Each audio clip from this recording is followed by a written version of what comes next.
Grande alegria de poder estar com vocês nesse festival de jovens aqui de Calgary, Canadá, de estar com os nossos jovens norte-americanos, de estar aqui a partir dessa fundação que é tão cheia de alegrias, agora com a fundação do ramo masculino e em breve a escola do ano sabático. É uma alegria poder dizer welcome, welcome to this time, welcome, you are beloved from God. E hoje quero dizer toda a alegria do nosso coração em acolher os jovens do mundo inteiro através das redes de comunicação, através da nossa web TV, Belogos, através de todas as nossas casas de vida que se abrem, desde a África, as casas da Europa, as casas do Brasil, que se abrem para acolher os jovens para essa experiência bonita com a Palavra de Deus.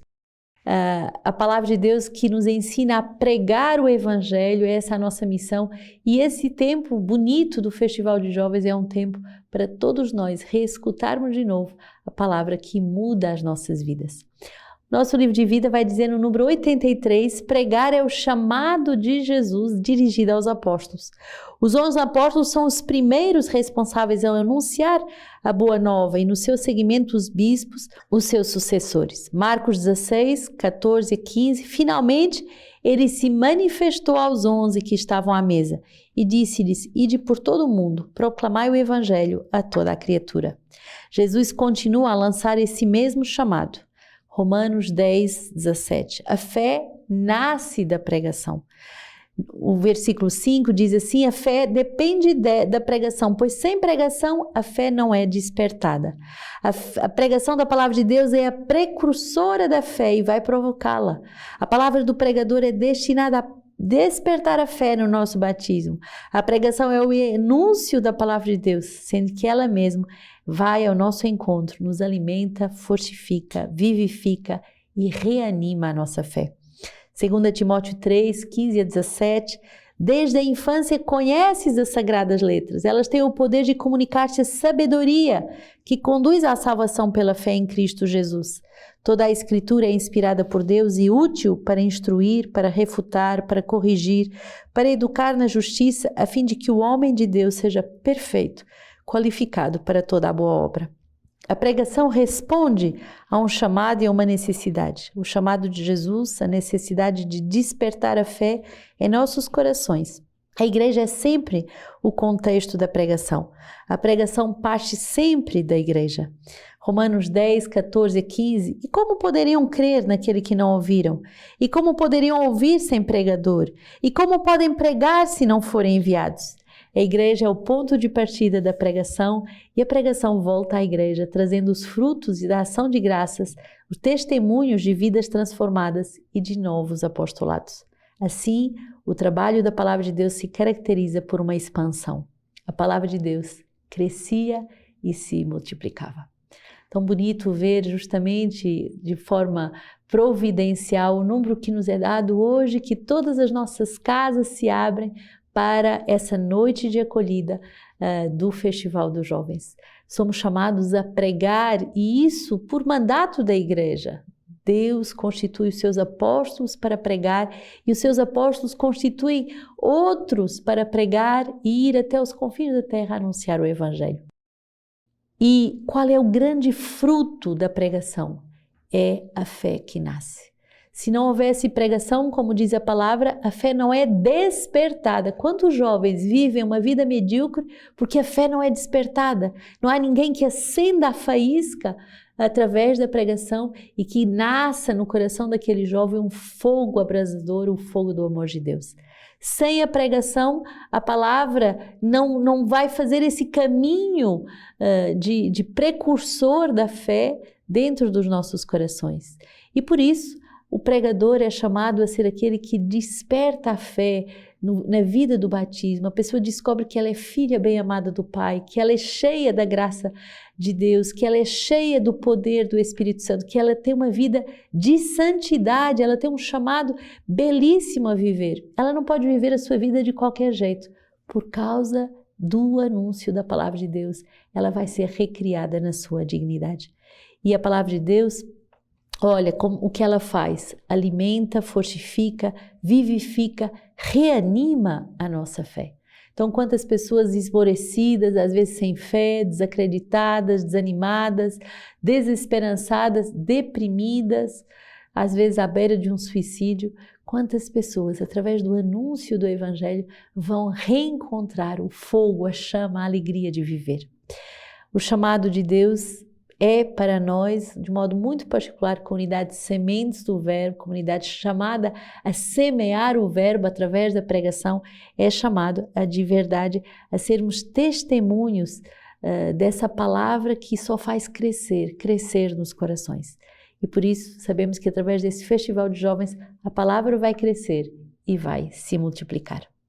Hoje a igreja nos dá 3 palavras muito bonitas e nós vamos meditá-las com esse método da Lectio Divina. Trabalhar, como hoje o diácono vai nos dizer, trabalhar com e para os outros é uma coisa boa. Cada pessoa constrói a sua dignidade através do seu trabalho. E qual vai ser o trabalho durante esses dias de festival? Claro que vamos ter uma vida fraterna em que vamos nos servir, não há empregados no meio de nós, somos todos irmãos e todos chamados a construir um belíssimo festival de jovens juntos. Mas qual vai ser o primeiro trabalho? O trabalho da palavra de Deus em cada um de nós. Enquanto nós trabalhamos através dos 5 passos da Lectio Divina, a palavra é a palavra que me trabalha. Ler é o primeiro passo, vamos ler o texto, ler de novo, e eu vou fazer aqui uma pequena meditação, mas depois eu peço, trabalha agora nesse momento da Lectio que te é dado, trabalha pessoalmente a palavra de Deus. Ler, o que é que a palavra diz concretamente nos 3 textos que nos são dados? Segundo, medita, deixa que Deus fale ao teu coração através daquela palavra. O que é que Deus te diz hoje, na tua vida de jovem, naquilo que você hoje concretamente vive, o que é que Deus te fala ao coração? Terceiro, o que é que você responde? Qual a resposta de amor? Quarto, qual é a palavra que inflama o teu coração? E quinto, qual é a decisão de hoje? O que é que você se compromete em viver da palavra? Estamos lendo ao longo desses dias a carta de São Tiago, uma carta muito forte, com palavras de fogo. Tiago é um jovem que gosta de dizer a verdade, que não tem medo de dizer a verdade. Tiago 5 diz assim: Irmãos, não murmureis uns contra os outros, para que não sejais julgados. Lembrai-vos do que o juiz está às portas. Tomai como exemplo de uma vida de sofrimento e de paciência os profetas que falaram em nome do Senhor. Notai que temos por bem-aventurados os que perseveraram pacientemente. Ouvistes falar da paciência de Jó e sabeis qual o fim que Deus lhe deu. Com efeito, o Senhor é misericordioso e compassivo. Especialmente, meus irmãos, não jureis nem pelo céu, nem pela terra, nem por coisa qualquer. Antes seja o vosso sim, sim e o vosso não, não, a fim de não incorreres em julgamento. Hoje, 2 grandes regras. Primeiro, não murmurar. Aquele que murmura não escuta a palavra de Deus e não resolve a sua vida com a inspiração do Espírito Santo. É como se a murmuração é um veneno que esteriliza a escuta do Espírito Santo. Então, primeira resolução desse primeiro dia de festival, não sermos jovens que murmuram, mas sermos jovens que escutam a palavra de Deus. E às vezes chegamos a um festival muito sofridos, chegamos a um festival cheio de questionamentos, chegamos a um festival cheio de dores, mas não murmurando. Devemos renunciar à murmuração, porque a murmuração não vai nos levar a lado nenhum. E segunda resolução, aprender a sermos homens da palavra. Que o sim seja sim, que o não seja não. Não podemos ser pessoas que dizem sim e não.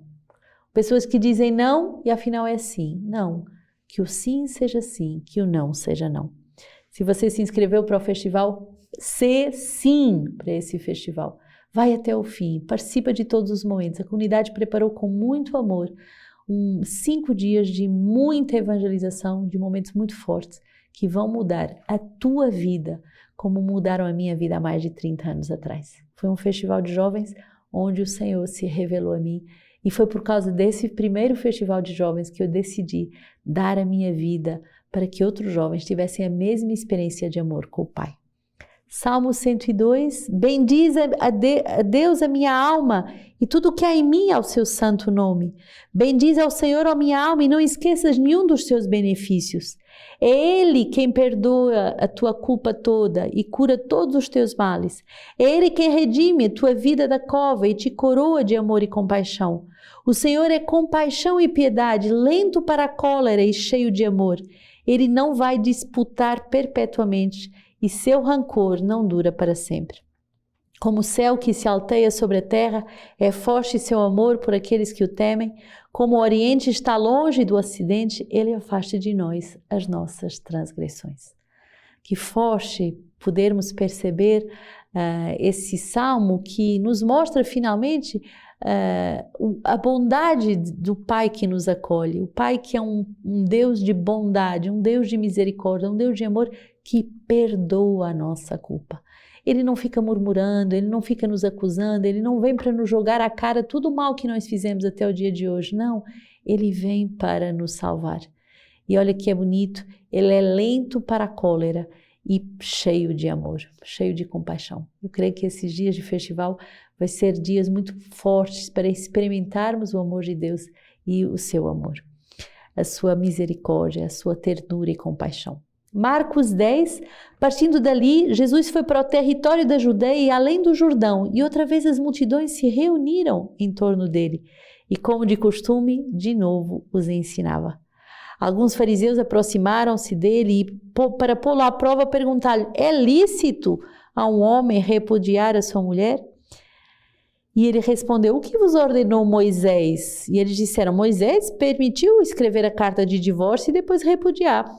Jesus então lhe disse: por causa da dureza dos vossos corações, ele escreveu para vós esse mandamento. Mas desde o princípio da criação, ele os fez homem e mulher. Por isso, o homem deixará o seu pai e a sua mãe, e os dois serão uma só carne. Do modo que já não são dois, mas uma só carne. Portanto, o que Deus uniu, o homem não separe. E em casa os discípulos voltaram a interrogá-lo sobre esse ponto, e ele disse: todo aquele que repudiar a sua mulher e desposar outra, comete adultério contra a primeira. E se esta repudiar o seu marido e desposar outro, comete adultério. Forte essa palavra para início de festival de jovens, porque nós vamos viver justamente o que o evangelista Marcos vai contar aqui. Jesus vai reunir à volta dele multidões de jovens. E multidões de jovens que querem trazer para o seu coração, para a sua presença, para o seu conselho, os problemas que eles vivem. Nesse caso era um problema de divórcio, e você pode chegar ao festival depositando aos pés de Jesus o teu problema. Qual é a tua dor? Qual é o teu sofrimento? Tantas dificuldades que podem habitar o coração de um jovem, tantas inquietações, tantas ansiedades, tantos medos. Deposita isso ao pé de Jesus. Experimenta esta palavra, como de costume Jesus os ensinava. Durante esses dias de festival, nós vamos fazer muitas vezes essa experiência. Como de costume, Jesus vai nos ensinar. E quando Ele nos ensinar, o seu ensinamento vai ser surpreendente, porque não vem para nos julgar, mas vem verdadeiramente para alegrar o nosso coração. Olha esta palavra de São Gregório Agrigento, do século VI, um bispo, que vai dizer assim: como é que a alma de um jovem vai exultar de alegria? É simples, é óbvio. Abraça um tipo de vida simples e apegado à formação de uma fé sincera para com Deus, e tu comerás o pão da alegria e beberás o vinho de um coração feliz. Esse festival vai nos encher desse pão da alegria e desse vinho de uma vida feliz, porque vamos nos deixar formar pelo Senhor.